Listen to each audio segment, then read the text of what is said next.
يا راغبا في كل علم نافع. ينمو العلم ويتقدم بتقنياته ومجالاته، ومعه نطور أدواتنا في تقديم العلم الشرعي. أكاديمية زاد أكاديمية ينبوعها صاف ليروي غلة الظمآن. وتعلم الفقه الميسر عاملا بالشرع دون تعصب لفلان. بشرى لنا زاد أكاديمية للعلم كالأزهار في البستان.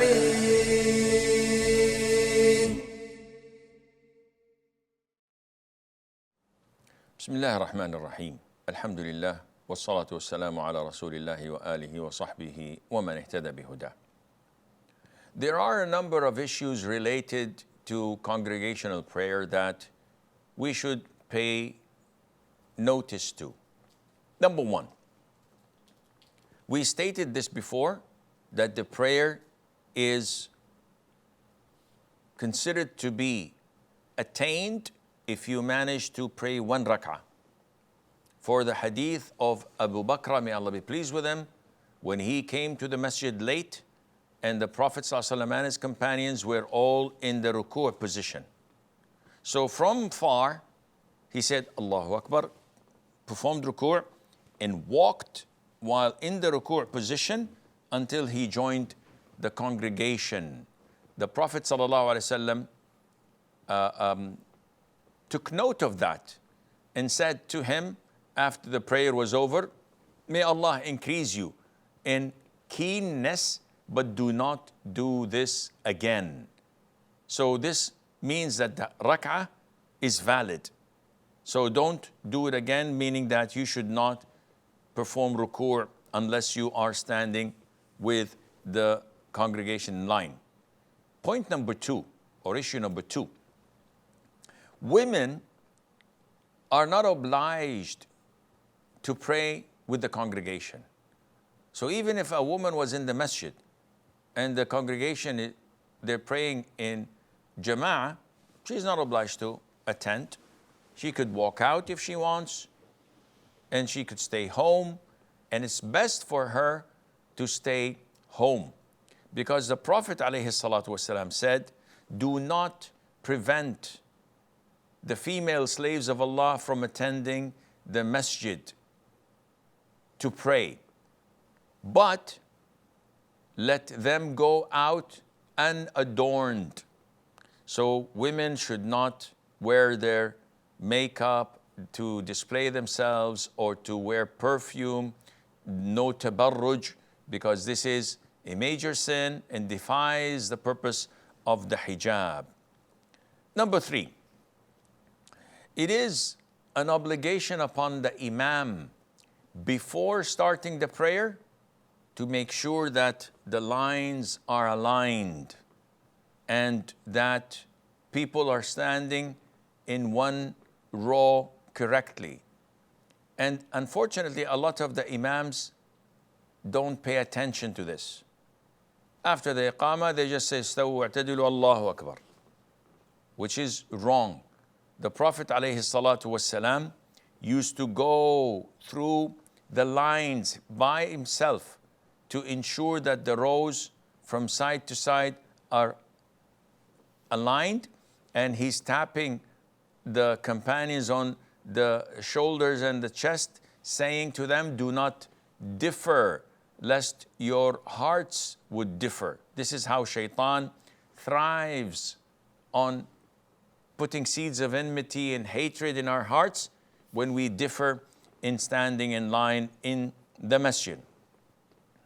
Also, among the common mistakes, when a latecomer enters the masjid and finds the imam is in the prostrating position or sitting for the tashahhud, he knows that this rak'ah is gone, so he stands still.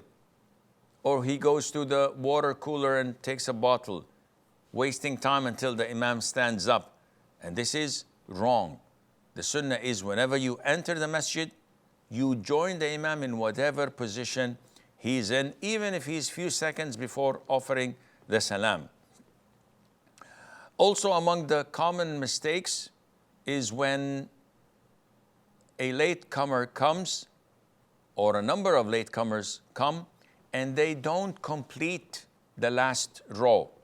Rather, instead of walking to the end of the row, they form a new row, while the prior row is still incomplete. There are gaps in it, and the Prophet ﷺ prohibited this, and he said to the people that they should not do this. He said, complete the front row, then the next row, and if there is to be any row that is incomplete, let it be the last row.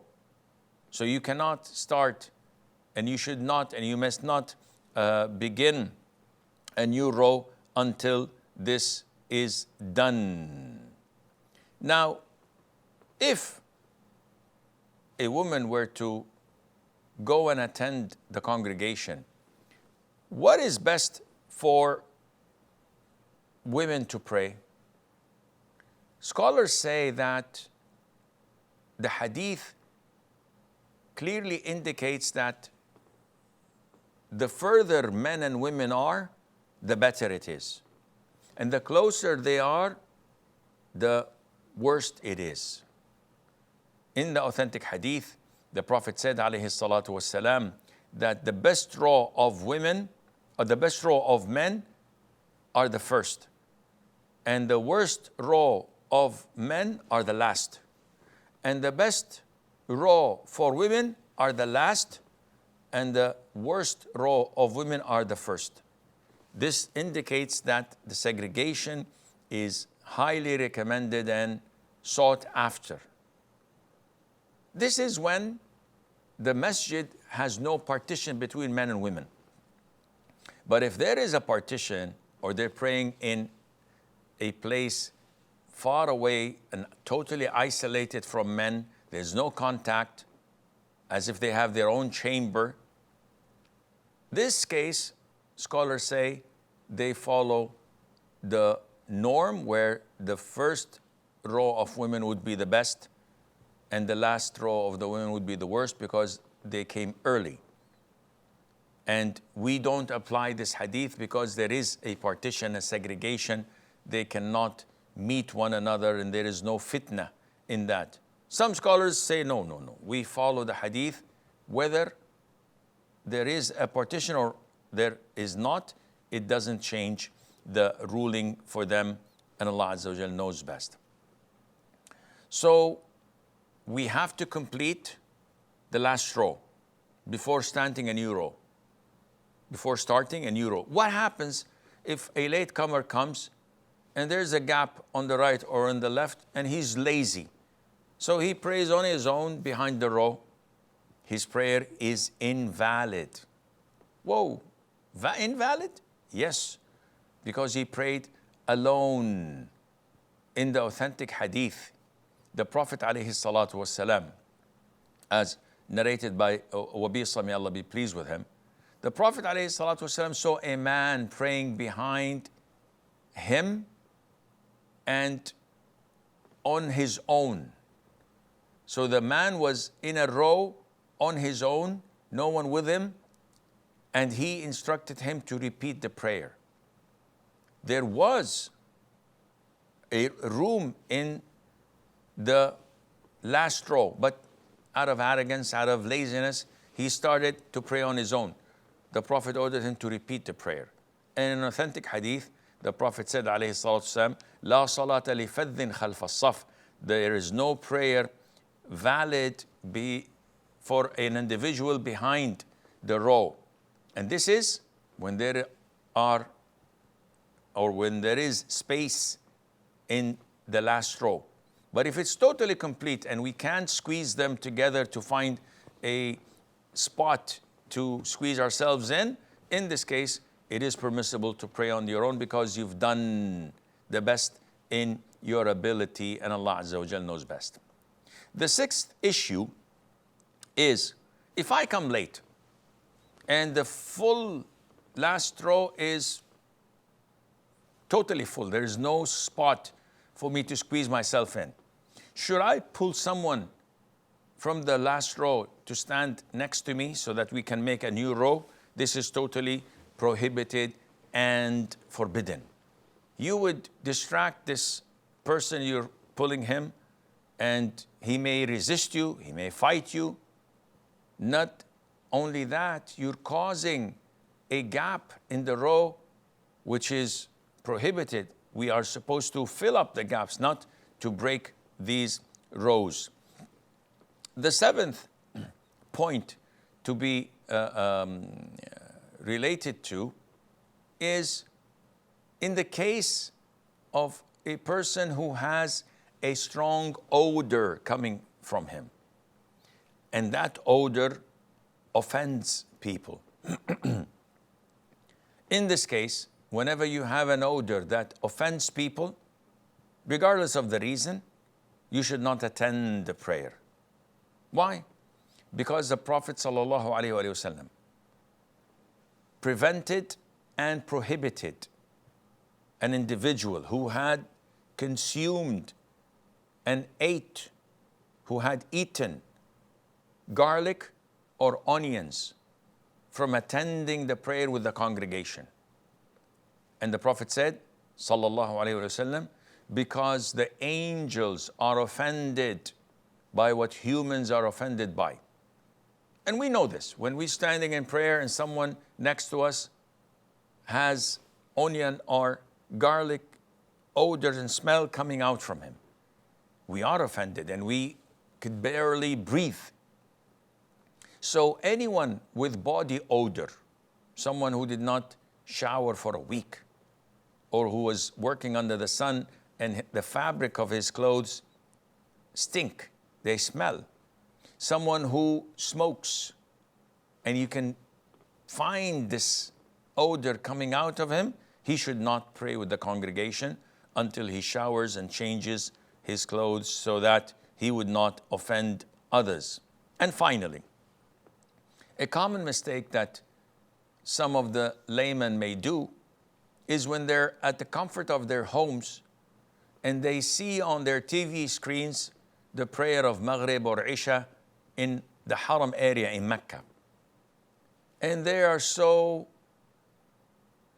in love with what they see. So when they see the Imam and the Muslims are praying, they start Allahu Akbar and praise behind them. This is not permissible. Why? They're praying live and I'm praying behind them. First of all, this is in a different country. No, Shaykh, I'm in Mecca. Okay. This is not prayer in congregation. He said, why? I can see it. He said, yes, but are you with them? He said, no. So you are in a different location, a different place. Therefore, you can't be considering yourself to be in the masjid, nor in the vicinity of your masjid. So if I'm in my hotel room and I pray on my own behind the Imam of Haram, though the Haram is in front of me, my prayer is invalid because I'm not with the congregation. Unlike if we are a group of Muslims in the masjid of the hotel overlooking the Haram and we can see the rows and we hear the Imam, this is a different story altogether, and that would be acceptable, though it's not the best scenario, but it's still acceptable, and Allah Azza wa Jal knows best. وصلى الله وسلم وبارك على نبينا محمد. يا راغبا في كل علم نافع ينمو العلم ويتقدم بتقنياته ومجالاته، ومعه نطور أدواتنا في تقديم العلم الشرعي. أكاديمية زاد أكاديمية ينبوعها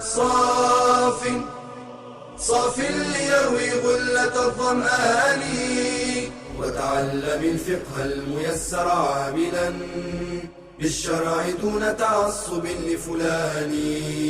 بشرى لنا زاد أكاديمية للعلم كالأزهار في البستان.